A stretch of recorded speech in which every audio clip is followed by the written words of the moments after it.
In this demonstration, I'm going to work on this cat's ears. And as you can see, I don't know actually if you can see, but I've masked out the little white hairs. I've masked out some details. So that will keep little hairs light. The next step that I'm going to take is to just take some clear water. I'm going to get my brush full of some clear water. And I'm going to pat my brush on the paper towel just a little bit to get the excess water out. I don't want a big wet pool here. I want it moist so everything stays soft, and I'm going to carefully just moisten the paper where I'm going to be working. Okay, so I just get a little bit of clear water on there just to get it moist. Alright, and then the next thing is to take a brush, a finer brush that you can get better details. I'm going to use this square brush, but you can use a brush with a point on it. Alright, and I'm going to get some burnt sienna on my brush. I'm going to get it pretty cream consistency, so pretty thick, because I'm just going to work in the edges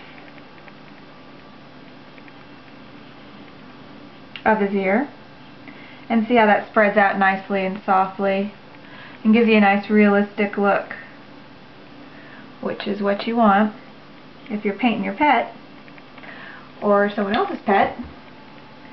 Portraits, typically you don't want to get as crazy as you might with a landscape, because usually the person you're painting the animal for, they want it to look like their pet. So you're a little bit more conservative with your techniques when you're painting a commission or for someone else, unless you know they want something a little bit more daring.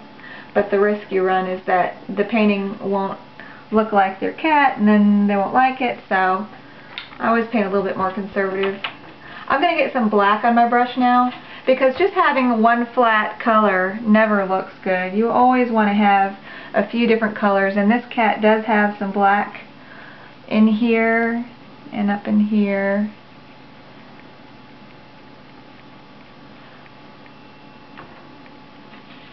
Another secret to more professional looking paintings, of course, I've talked a lot to you about softness and keeping things soft, but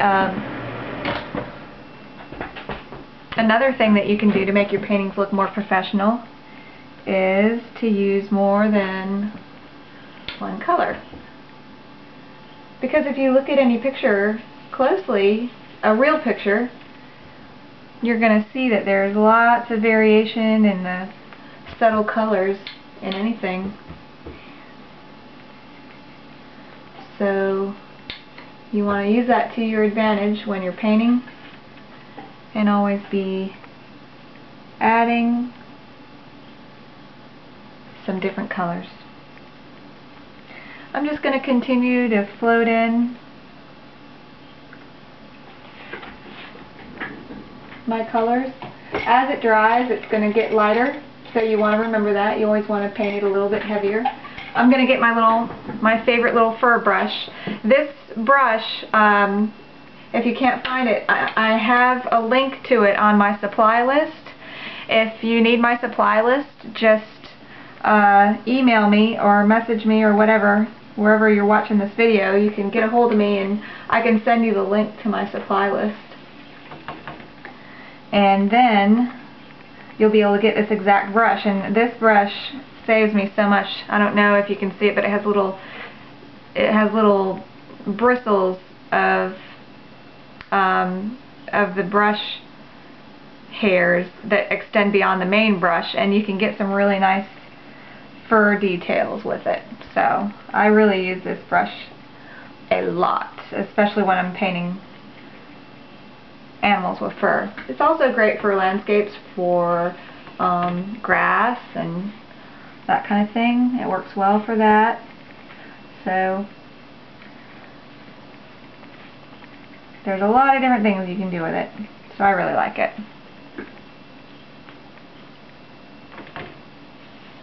I'm going to get some burnt sienna now on my brush and combine it a bit with some ultramarine blue, I think, and just get a little bit of a cooler brown, just like I said, just to add some interest. And also there's some pretty good dark areas in the fur of this cat.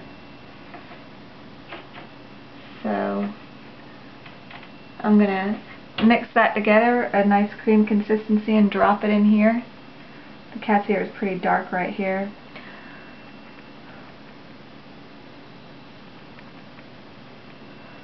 Okay.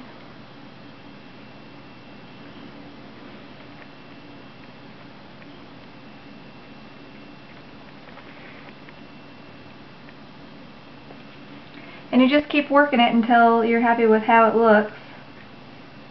Sometimes that never happens, and that's okay. That means you're learning. When you first start painting out, especially, you want to have a lot of paintings come out bad.